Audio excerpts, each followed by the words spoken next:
Bienvenidos a las cápsulas de Esa Noche Presenta TV, haciendo comentario con mi hermano, el escritor y profesor Antonio S. Almeida. Buenas tardes. El tema de hoy, ¿sabías que va a tener varios capítulos? Este es el primero de ellos. Bienvenido, Toño.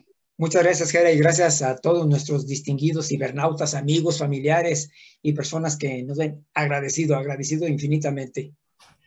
¿De qué se trata el ¿sabías qué? Para que las personas estén enteradas. El sabían qué de la historia de México, pues se abordan como una especie de pregunta con su respectiva respuesta de personajes, de sucesos que han sucedido, de sucesos que se han dado en nuestro país y que, bueno, pues pocas personas lo conocen. Lamentablemente la historia oficial siempre nos ha encasillado a algunos aspectos, algunos aprendizajes específicos, pero se han olvidado que a veces las mismas figuras tienen vida humana, o sea, son humanos y tienen a veces curiosidades bueno, que tuvieron curiosidades en su vida, tuvieron algunas cosas muy severas en otras, pero pues a veces siempre se estigmatiza a la figura, al personaje, al ser histórico, de una manera así muy tajante, como si no hubiera habido otras acciones en su vida que hayan sido a veces hasta curiosas, porque aquí a veces son datos curiosos los que abordaré aquí. Algunos pues sí serán datos duros en algunos casos, pero pues ojalá gusten, me agradaría saber de comentarios si les interesa, si les sirve hasta siquiera en su acervo cultural, lo que aquí se platique por parte de mi hermano y del servidor, bueno, pues para seguir o continuar con estos bonitos temas de la historia de México. No tan acartonada, sino de una manera diferente. Pues damos inicio. ¿Sabías que? Tuvimos un gobernante que cuando murió no cupo en su ataúd. Por cierto, murió el 19 de junio de 1867. ¿Sabrán a quién me refiero? Me refiero a Maximiliano de Habsburgo, al emperador Maximiliano. Él era muy alto, andaba oscilando más o menos el 1,90 o poco más de 1,90 de estatura, y cuando pusieron su cuerpo en el ataúd, lamentablemente no cupo, y los pies del mismo se fueron prácticamente colgando, válgame la expresión, del ataúd, y así se lo llevaron. Esto debido, bueno, pues a que más o menos la estatura promedio era unos 65, unos 70, pero no un personaje con esa talla de más de 1,90 o 1,90 cuando mínimo. Ese fue el gran Maximiliano. Para algunos gran, para otros otro calificativo desagradable. ¿Sabías que? Hubo un presidente de México, a ver si dan con quién, que se casó en 2 ocasiones, se casó oficialmente, sí, en 2 ocasiones, y curiosamente en ninguna de las 2 estuvo presente. Curioso. En el primer matrimonio, él le pide a su futuro suegro que lo representara, y fue cuando se casó con Inés de la Paz García, allá por el año de 1825. Y bueno, esta señora fallece al poco tiempo y posteriormente vuelve a contraer otras segundas nupcias y manda a un amigo muy particular de este personaje, lo manda en su representación porque se sentía indispuesto. ¿Quién creen a quien me estoy refiriendo? Al general Antonio López de Santana, que eso sí, las lunas de miel sí las disfrutó, pero no dejó a sus representantes, sobre todo al segundo, que hiciera pues esa acción. Él sí disfrutó las 2 lunas de miel. ¿Perdón? Que hiciera acto de presencia, ahora sí, en la ausencia del real. Por cierto, la última esposa de Antonio López de Santana, que es el personaje, fue quien lo acompañó hasta su muerte. Inclusive en la tumba están los dos en la misma fosa, ya como mencioné en otras ocasiones, en el Panteón del Tepeyac, hay un costadito de la basílica, en lo que viene a ser el cerro del Tepeyac, precisamente. ¿Sabías que? Bien, pues que el benemérito de las Américas, Benito Pablo Juárez García, mandó fusilar, previo juicio, claro, al que fuera uno de los niños héroes.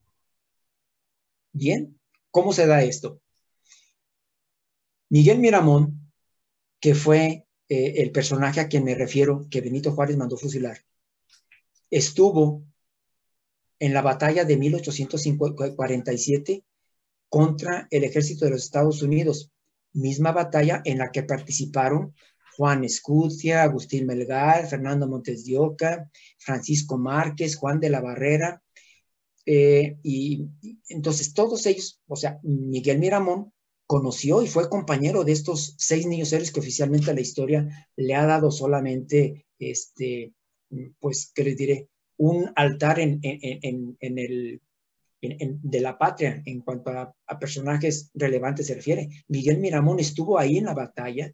Miguel Miramón inclusive salió herido en esa batalla, pero la historia oficial no lo consideró. ¿Por qué? Pues porque él perteneció años posteriores al grupo contrario al del gobierno oficial, que eran los liberales. Miramón perteneció al grupo de los conservadores y, por cierto, siendo conservador, bueno, pues llega Maximiliano a México como emperador y en lo sucesivo Miguel Miramón forma parte del ejército del imperio que viene a formar Maximiliano. Y por cierto, el juicio lo entablan tanto para Maximiliano como para Miguel Miramón y para Tomás Mejía, que también Tomás Mejía es otro personaje que poco se sabe de él y que, bueno, espero algún día que lo abordemos. Así es que Benito Juárez, de una o de otra manera, mandó fusilar al que fuera uno de los niños héroes, que lamentablemente la historia no le ha dado el mérito que se merece, tan siquiera en esa batalla, sino tanto ya cuando perteneció a las tropas de Miramón, de Maximiliano, sí tan siquiera como niño héroe. Inclusive en el mausoleo, perdón, en el obelisco, que está el primer obelisco que hubo en Chapultepec, que por cierto Manuel González, el presidente de ese entonces, de aquí de México, se erige en ese tiempo de la presidencia de él, está escrito el nombre de Miguel Miramón. Entonces, pues hay pruebas como para que pues la historia oficial fuera un poco más imparcial y le diera mérito no nada más a 6, sino a todos los demás. Así pasó. ¿Sabías que? Bien. Aquí es algo curioso. Pancho Villa, si yo te dijera que tuvo un caballo muy famoso, ¿quién se te viene? ¿Qué nombre se te viene a la mente inmediatamente? A ti y a nuestro distinguido auditorio. ¿Cuál es el caballo más famoso que tuvo Pancho Villa? Al menos que el que conocemos la mayoría. ¿Cuál es? El gran 7 leguas. Ya ve, inclusive hay canciones y películas en donde hace mención al caballo 7 leguas. Las 7 leguas del caballo que me llama. Pues resulta que no fue cierto, Jera. No fue cierto, auditorio. No era caballo. Porque no era caballo, era yegua. Aunque sí, con el nombre de 7 leguas, pero era yegua, no caballo. Así es que ahí está aclarado este asunto. ¿Sabías que?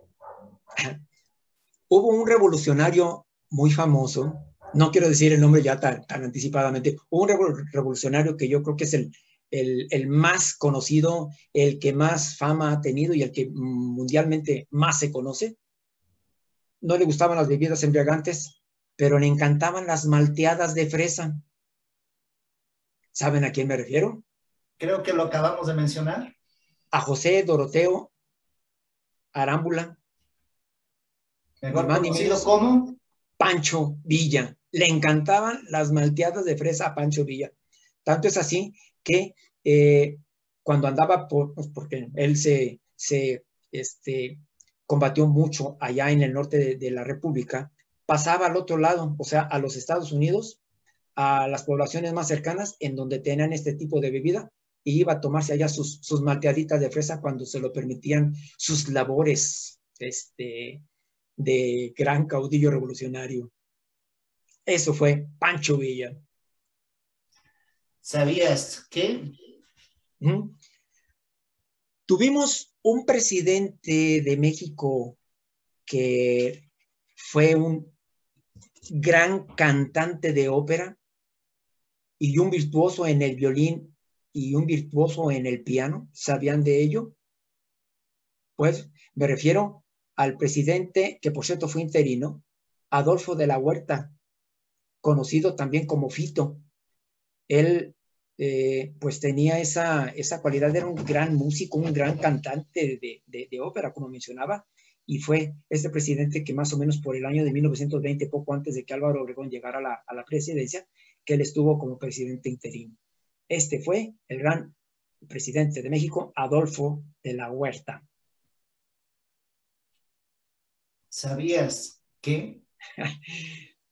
Otro revolucionario, Gera y auditorio.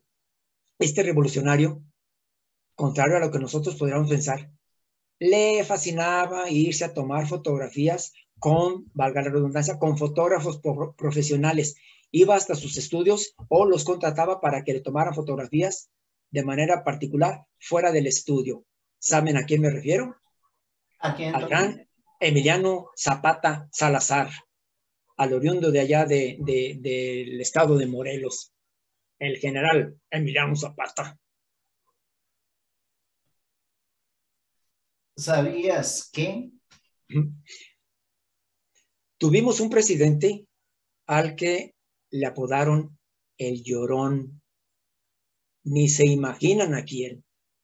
Este presidente, bueno, que en lo sucesivo fue presidente, claro, él perdió una batalla en Icamole, allá en el estado de Nuevo León, frente a las fuerzas de Mariano Escobedo.